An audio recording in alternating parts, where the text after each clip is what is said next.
This is the most challenging planet in the universe. You come here, you come prepared to really learn a lot, and it's very, very difficult. Not everybody chooses to come here. So are you saying our future lives possibly could be on other planets where you don't need to go through such tough challenges? You've already been on them before anyway. So why go? But why would a soul want to come de-evolve then if it's coming here? Is de-evolve? Is it No, de-evolving it's not. coming It's here? just a or- different form.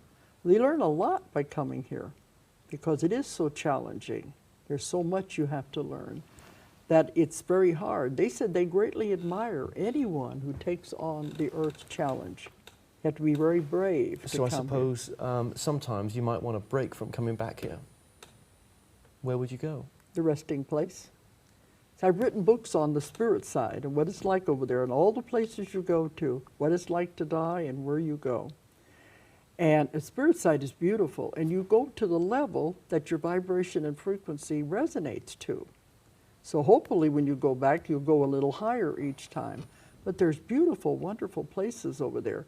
But say, for instance, you have died of a traumatic death or you've had a very hard life, you don't want to get right back on the wheel of karma again. So then you go to the resting place Right. Well, for we'll as long as it takes. Would you say that obviously that some of the karmic schools have different planets and ways of learning as well? Not all planets have the same karmic lessons, do they? They all have different lessons based on what their planet is all about. But see, I've also gone into, there's many, many other universes too, where other ETs are living.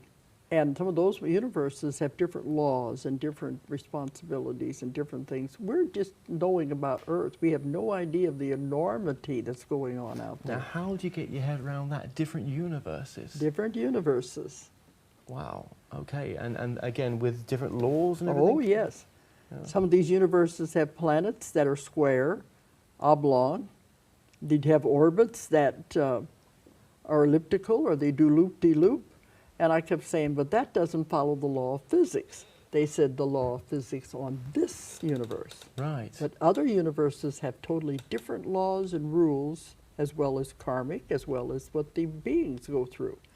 We're just limited by thinking just of this little tiny planet Earth. Is that the same as sort of saying another dimension or interdimensional travel? Oh, that's a different thing. Is it? Right, Yeah. okay. So we're not talking about multiverse here, are we? Or Well, it goes along with that. But I've explored it all. It depends on what you want to focus on. Well, one of the things I want to focus on as well is this, the whole ET craze. I mean, why did, from your work that you've looked into, why did the sort of ET craze happen around the 40s when Roswell happened? Or have they always been here? They've been here since the beginning of the world. They've always been here. They're the ones that created life on Earth. So all they're doing is watching over us and taking care of us since the beginning of time. So they've been here forever. Now we've noticed them, but they've always been around. They've been taking care of us because they were responsible for creating life on Earth. Different civilizations or one civilization? People.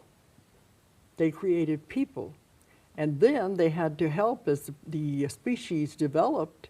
They had to help them to learn things. So they lived among them, teaching them things. Every culture in the world has the legend of the culture bringer, like the Indians have their corn woman, the different one who taught them how to plant. Each civilization, culture has the culture bringer. And in all of those legends, the culture bringer comes from across the sea or from the sky. And these ETs lived among these people to teach them what they needed to know. And because they don't die until they're ready to die, they became known as gods and goddesses, and that's where all your legends of gods and goddesses came from. And is a lot of this sort of tied into mainstream religion then? Some of the, old texts that refer back to, these particular kind of situations? Yeah, because they've been here since the beginning, helping us and showing us what to do. But they can't interfere. See, that's one of the main things. They said, give this beautiful planet a creature with knowledge and intelligence and free will and see what he does with it.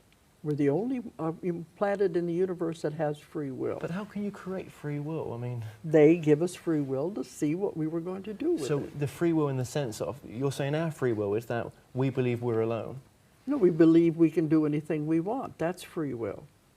But also one of the other regulations was the law of non-interference, the Trek law. It's not fiction, it's real. Once a civilization has started developing, they cannot interfere with its development. Well, is it not true that Gene Roddenberry, he actually channeled a lot of his information, or had the He didn't information channel channeled? it. No, he didn't, but Phyllis Schlemmer did. yes. Yeah. And He lived in her house for 20 years. is that on public record? Well, I know about it because I know Phyllis and I know all the people that were involved. He lived in her house for 20 years and they had channeling sessions where most famous people in the world sat in on these sessions. So what he did was take the information that was coming through, and he had the knowledge and the ability to turn it into stories and make it into, eventually, TV. So it was never really his original work, it's Well, what's it was out there. adapted, but Yeah. you know, with channeling, he had to take the ideas and the stories and make the characters. So she was the catalyst that started it. Well, for us to be having this conversation right now on TV, there must be a great change happening in the world. Oh yes, there's a terrific change happening. We're living in very exciting times right now. Things that have never happened in the history of the universe are happening right now. So what do you see this change as? Well, they're extremely positive. We finally are getting our act together, and they're allowing things to move. The entire Earth is moving into another dimension. Another vibrations and frequencies of the whole Earth are changing to what's called the New Earth. And this is in the Bible, too, in the book of Revelations, when they talk about the new heaven and the new earth.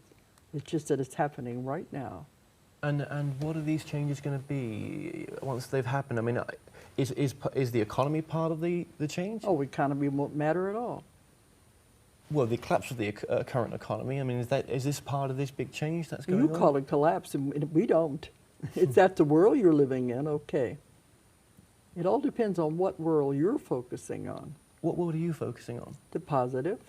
My company is booming. I don't have any problems. See, it depends on what world do you live in. Well, But the old earth is where all of these things will be left. what happens if you don't want the change? What happens if you want to live in this old world? That You'll call stay it? with what you have created. So where are you going? I'm going with what's beautiful and positive.